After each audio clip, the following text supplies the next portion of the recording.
Hello, ladies and gentlemen.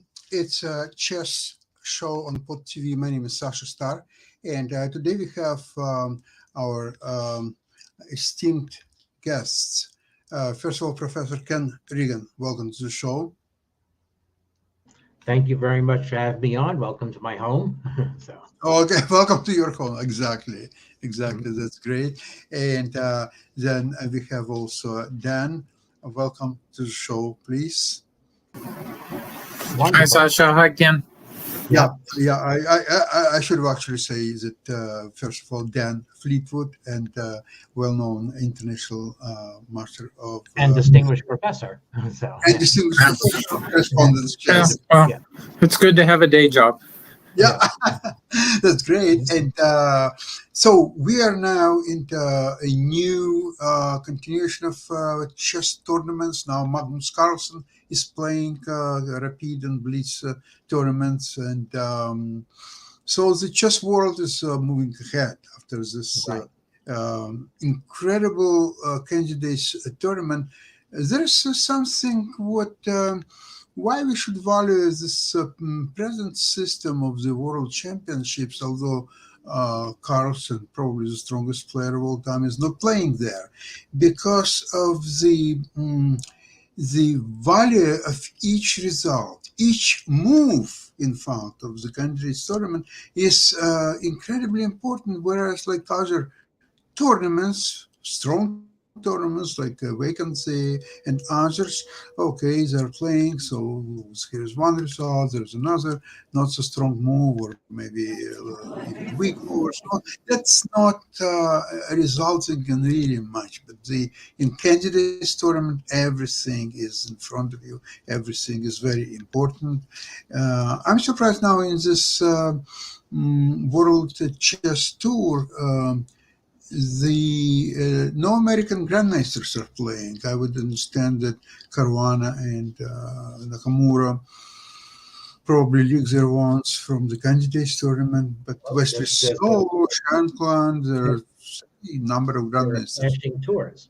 You have the Champions Chess Tour, Carlsen circuit, playing on chess.com right now. Play-in tournament started yesterday. So the Americans you referred to are playing there. Yeah. Okay, so there is abundance of tournaments. Everybody's playing, and so we have a good time. Ken, what are you are watching these days? Well, I've been watching Carlsen again, as you said. I'm gonna try to trend this maybe towards some things that come up in correspondence chess, but I'm gonna begin with just a little bit of fun. I get serious on the third game that I'm gonna show a little bit more. So let me share. Let's see, share entire screen, and this one, and here we go. Okay. So now, so I saved some games of our departed, much loved, and playing chess again, former world champion Magnus Carlsen. So I want to showcase his new ideas in the great reopening for both sides, or what you might call the hyper Tuesday, the early one played on Tuesday, which he played very well in overall, being more on his time. So A5, definitely taking modern chess to new levels. And yeah, Alpha Zero has demonstrated that rook lists like this can be surprisingly strong. So why not do them early in the games? Well, this, of course, would be like amateur players. And already the computer is saying that White should have done the obvious thing and played E4, attacking the rook. But players playing the Reti want to stick to their strategy. And Carlsen is only too happy to join the same. So, um, and so now from this point on, Carlsen starts playing normal chess. And, as White is not punished rook a6, it's actually a feature in the position. White is still a pawn ahead because White could take over the center, but can't really stop it. Even here, this should be a very good Grunfeld for type structure for White. But now the game is White's ahead, but it's becoming normal. And if you make a few missteps, then Black's position. Now the rook on a6 makes a lot of sense. Black has equalized, and so now you're in the jaws of Carlsen at this point. So there you go. And not much to see here. Okay, so successful opening experiment by Carlsen. Well, he would repeat it in the next game. So now, if you're going to play hyper modern chess with accelerated ideas, might as well do it also for white. So here we go. Okay, so we play a4. I don't know, maybe it'll have a name after this. And rook a3. Okay, now you have 6. Okay, all right. This, by the way, this game again is against Igor Samonenkov, who is a serious grandmaster, 2,800 rated on chess.com, Blitz Chess. And Carlsen, very true to his ideas, goes about developing his pieces, London system with rook on a3. Maybe that will have a name. And okay, so we sacrificed rook. Okay, so now this may be silly, but wait till you see white's position in 15 moves. I know. A lot of sense. So the salient feature in this position is that white's bishop on f4 is better than black's bishop on c8, and this will give white undisputed control of e5.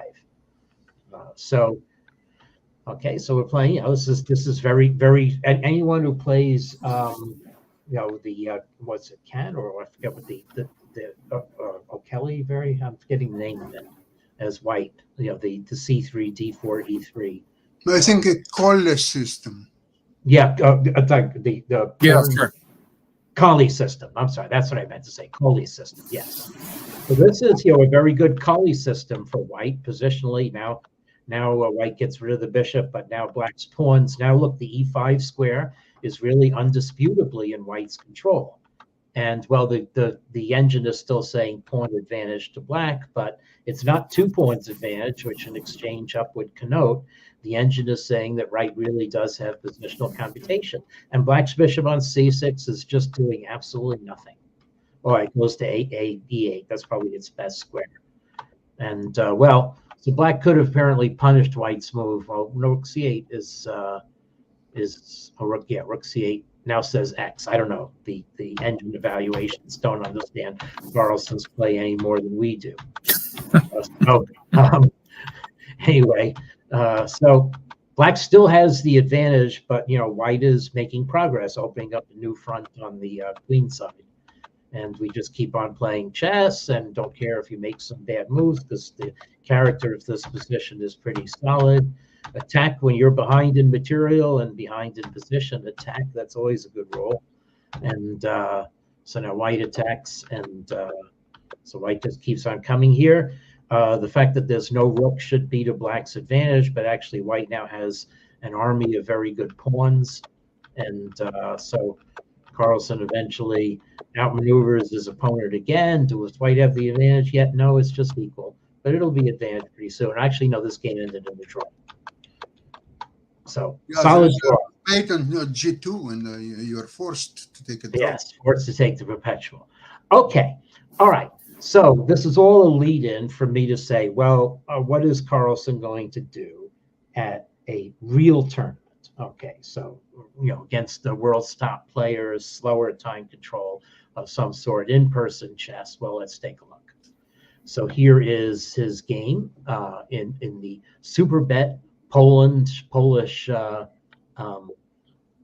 Rapid and Blitz, and so the rapid section of it. This is being played at a game 25 plus 10 second increment time control, which is very stately for rapid chess. So beginning, you can play the knight off, go into it, but no, instead Carlsen plays what you might call the accelerated English attack.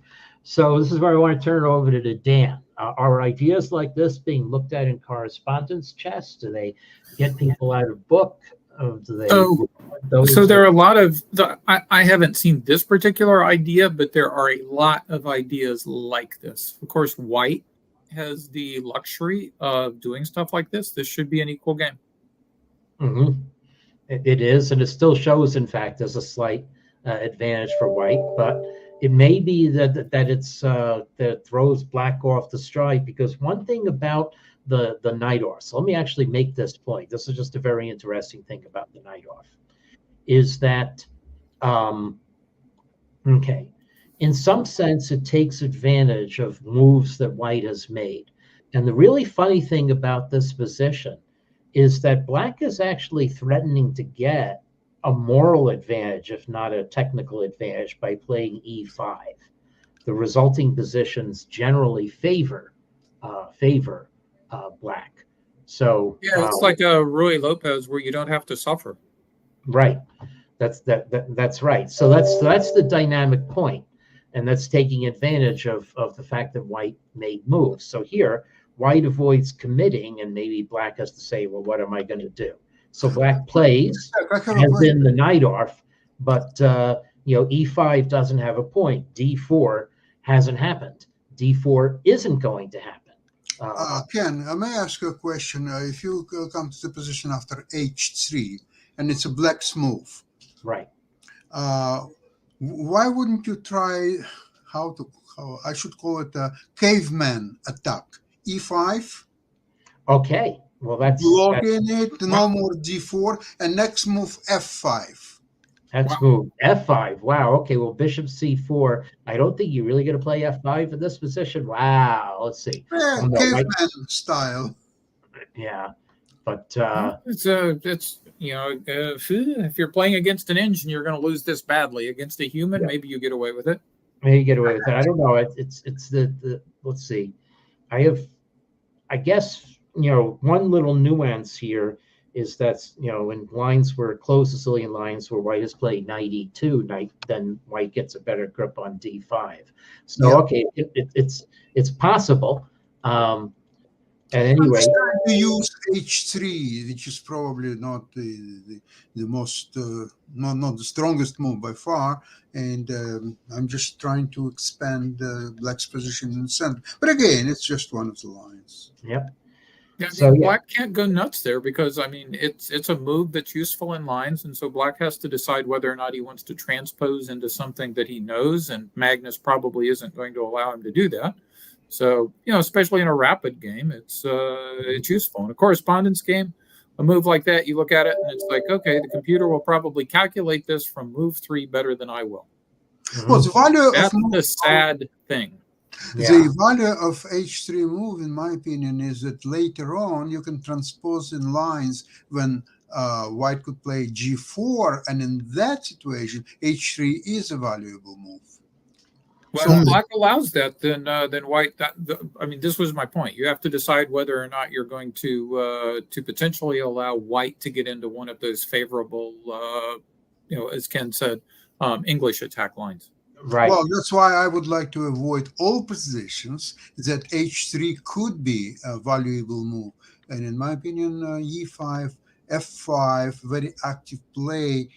Not that I could win the game with the style against Magnus Carlsen, but at least try not to make h3 valuable moves. That's all. Yeah, sure. I started playing the Dragon, I don't know, in 1974 or 1975. Black, after a move like h3, black could play g6. And that's true. Let's play a Dragon line. Those are equal too.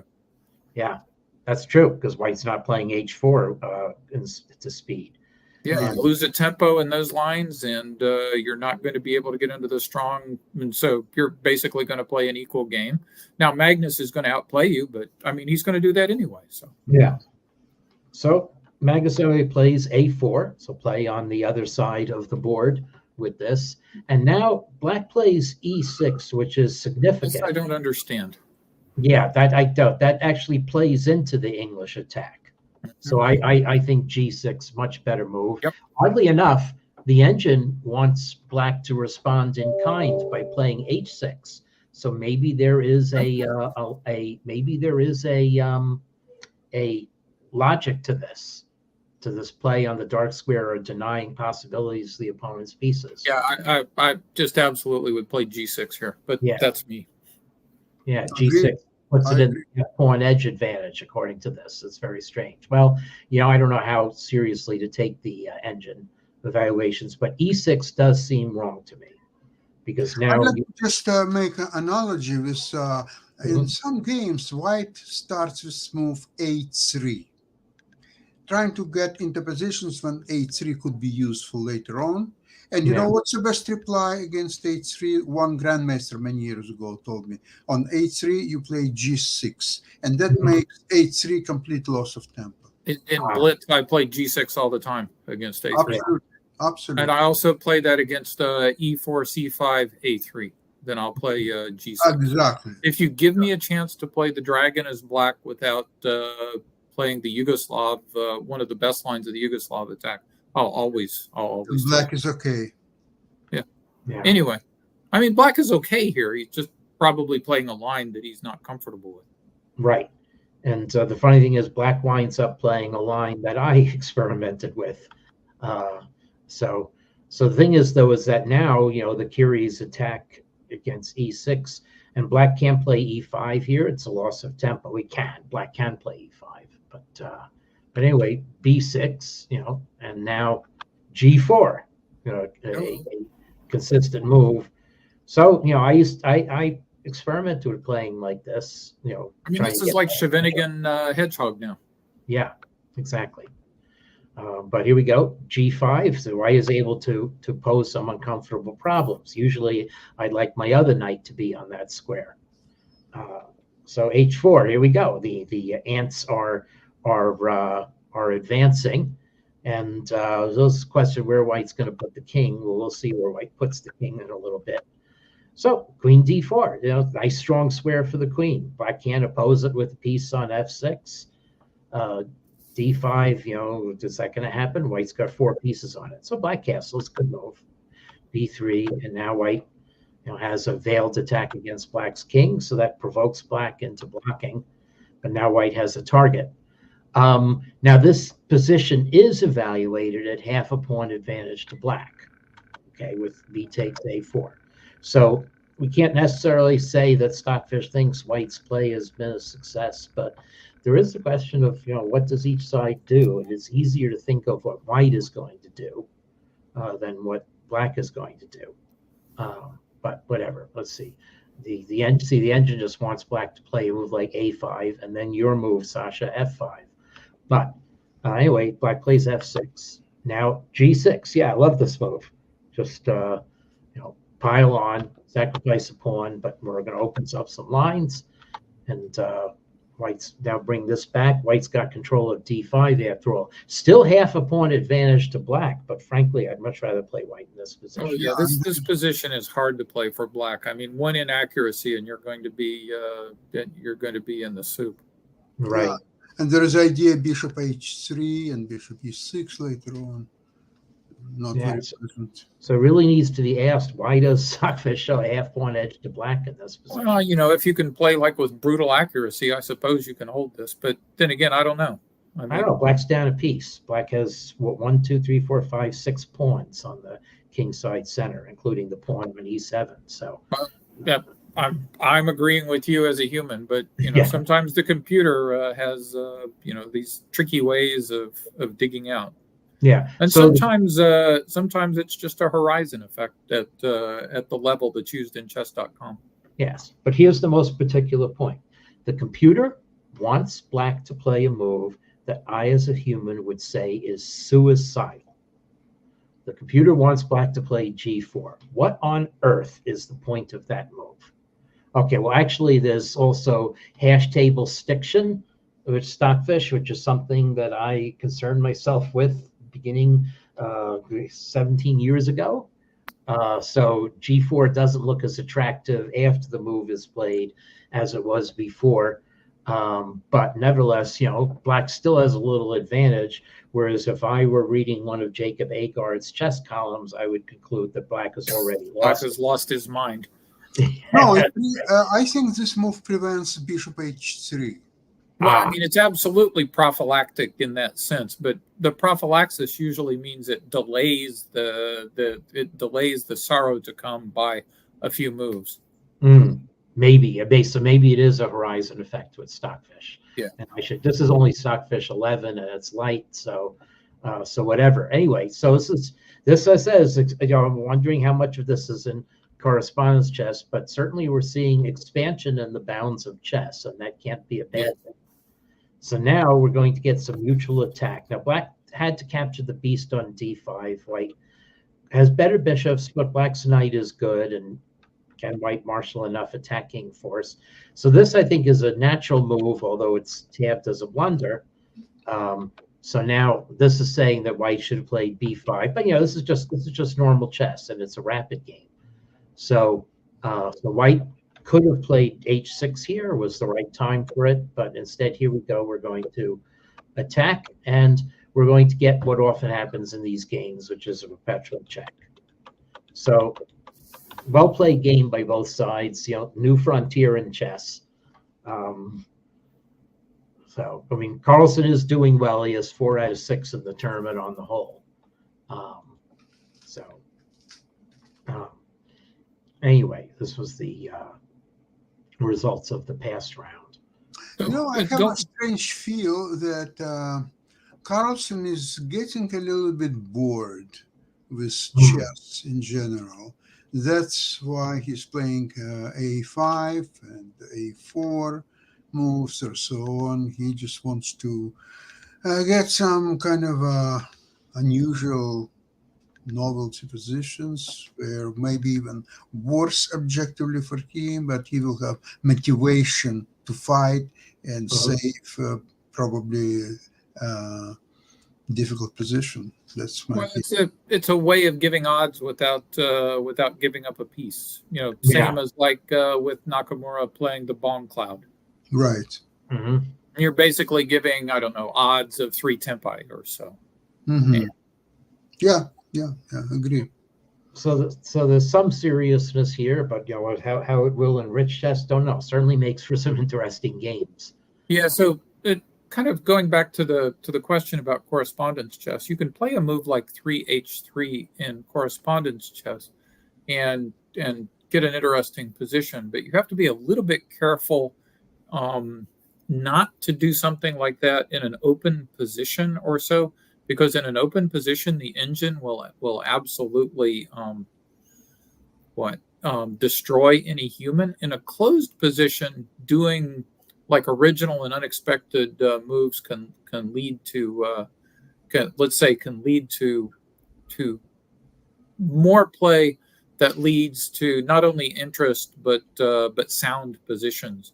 And so you'll see some of those if you look at some of the finished games, for example, in the 32nd and 33rd World Correspondence Chess Championship. You'll see some unusual openings. Like I've played the Reti Zukertort in several games and got some interesting and original positions in those. In open lines, the engine is just going to calculate things like 70 ply deep. And you're going to wind up getting into a 0-0 position with like a forced perpetual check, somewhat similar to what we saw in the last game. Right. So here's an example of what you're saying from Carlsen, just played today. Another, you revive something from, I should say early 20th century chess, maybe. So 2 knights defense. Oh, hello. With serious Yeah. This is the Ulfstad, the famous Berliner Estrin. Yeah. So white plays, bishop. I mean, this is the opening that was used in the famous Estrin Berliner game of the best correspondence game of all time. Right. And so, which I guess we should point up for people now. And we just. I mean, it's now deviated, but Estrin Berliner is a game that in my youth I was just absolutely floored by, and it was one of the games that inspired me to play correspondence chess. This is just, I mean, this is in the days before engines. This is just absolutely brilliant by Hans Berliner. Yeah. So white plays the most challenging line, c3. And black gets an attack. Now, whether this attack can be refuted, I think maybe now it's established. Yeah, it can. It's I think around move 13 or so, white has an improvement. But it took many years to find that. But yeah, so we are on move 13 right here. So it might be this position. Yeah, somewhere around in here. But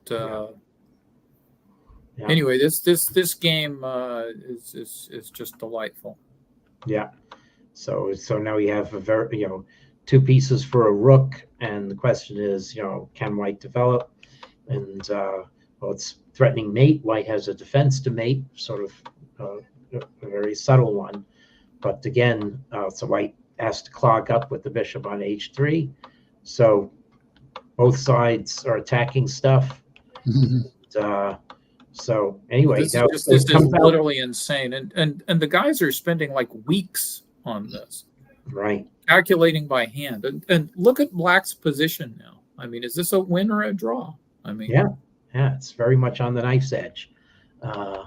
So whether white comes here, and now this is outside pass pawn is good in a king ending. So even pawns, he did have to lose a pawn, but the outside pass pawn is enough. White tries to reduce the material on the board, but and again get counterplay. But now the h pawn is actually a factor, and here white gave up. So anyway, okay, but so wait, where was I? Oh, this is So here we've deviated. So so we've deviated, and so the engine does say that white is doing well here. But white has to keep on the gas pedal with queen h5. So a natural move like knight f3 gives away all the advantage. So now we have just a normal position. Black is down a pawn, however, has two bishops on an open board. So here's your open board situation, and right now Carlsen has the advantage. So okay, so black is down a pawn, but it's black calling the shots. Could have been calling the shots a little better by retreating to b6, so that the let's see. So the engine says that black should play here, and says the white is under such pressure that white should shed a pawn. So what about knight f4? Would that make sense instead of knight h6? Knight f4.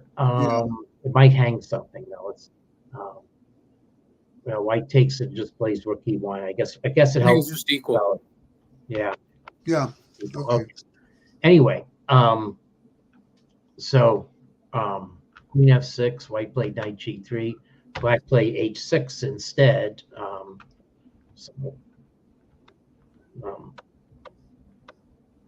So now white is back in the game.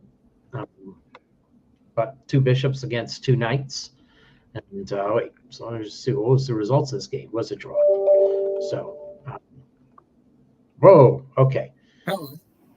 So yeah, there we go. I guess it's double slam because the engine says it's the only way for black to keep equality.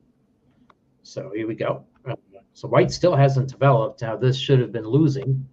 And bishop e4, no? Bishop c6. Oh yeah, it's queen e8. Yeah, you have to stop white playing queen e8. So this first, then bishop e4. So how did black manage not to crash through here? You have to see. Bishop d3 check. Yeah, Wow. bishop d3 check and queen b6 instead of prophylactic move, but it gave white a tempo to engage. Wow, that's a narrow escape. Yeah. So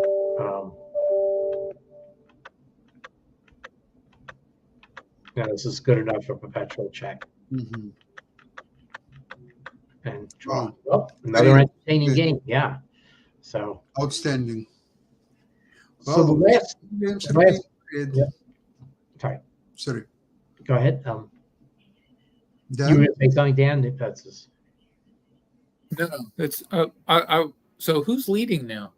Oh, so it's a tie with Carlsen and Wei Yi on 4 out of 6. Still very well bunched. Okay. Yep, 3 more games tomorrow. Prague I thought Shevchenko had like a tremendous start, so he must have not done as well today.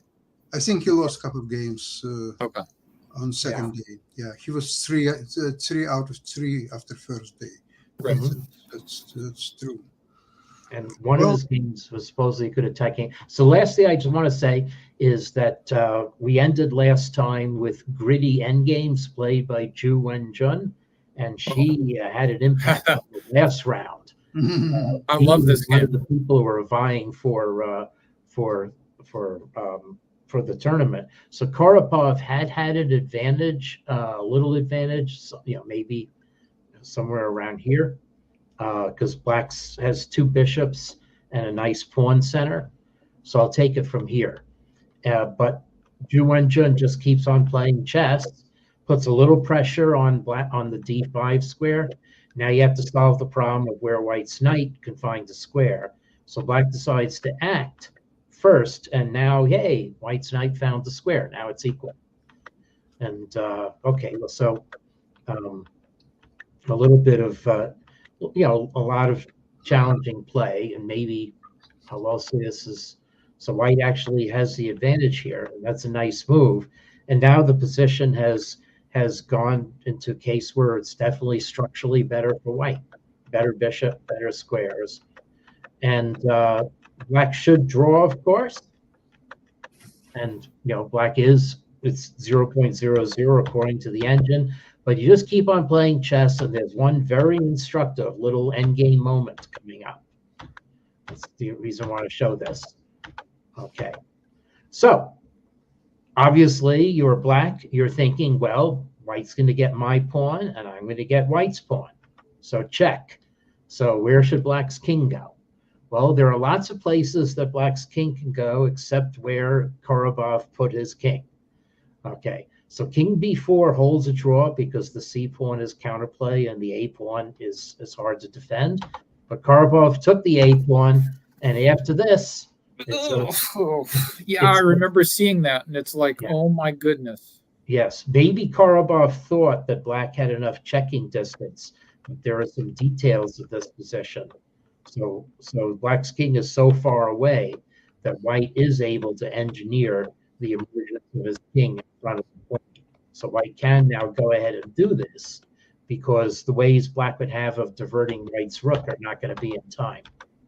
So Black's king gets only so far, and now this was clear enough that Karabov resigned here. White's pawn is going to g4, and Black's king will be cut off on the e-file, and it'll be simple Lucian position. So, okay, so that's so more credit to Ju Wen-jun for winning and reaching an even score and playing over 2,700 level in the tournament. She is also playing in Dubai and maybe has an above 500 score. It'll be interesting to see how she does.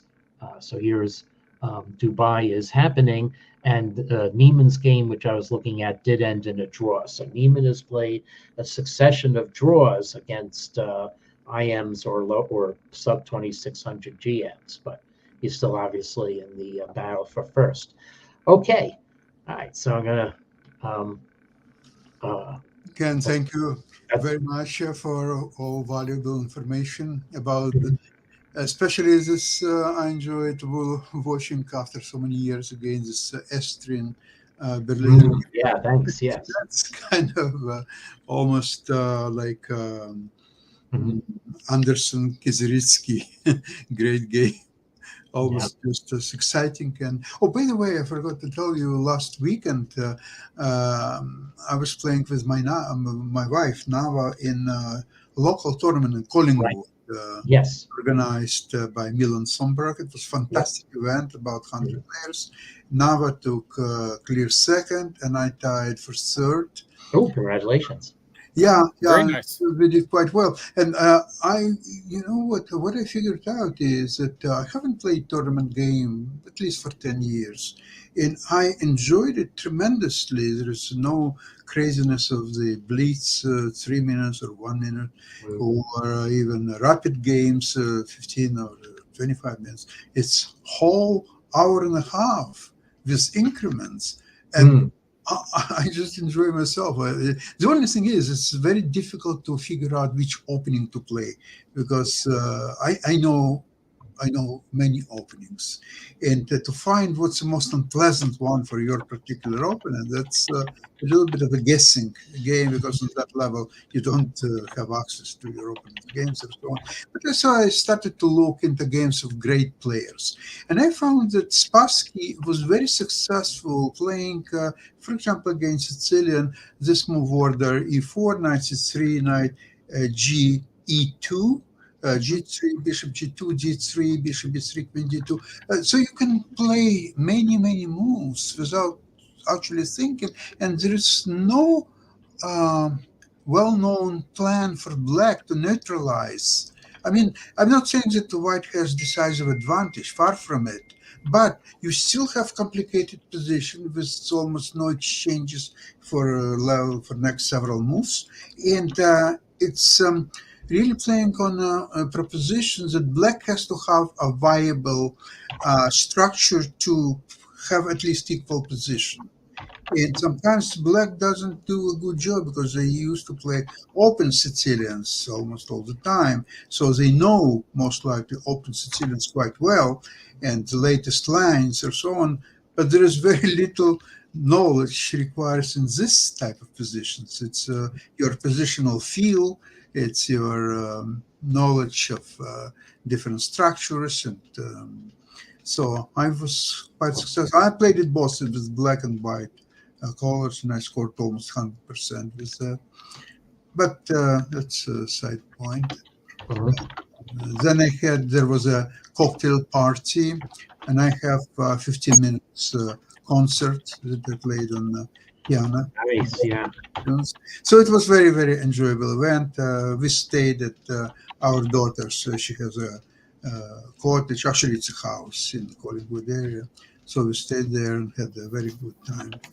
So next year it will be again, and so Be good, yeah. at the closing ceremony, I said next year in Collingwood.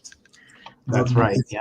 Jerusalem, but I replaced it with Collingwood. Thank you so much for Oh, today's thank you so much too. program. Yeah. All right. We'll Take see you care. next Mhm. week, same place, same time. Bye bye. Bye bye. Bye.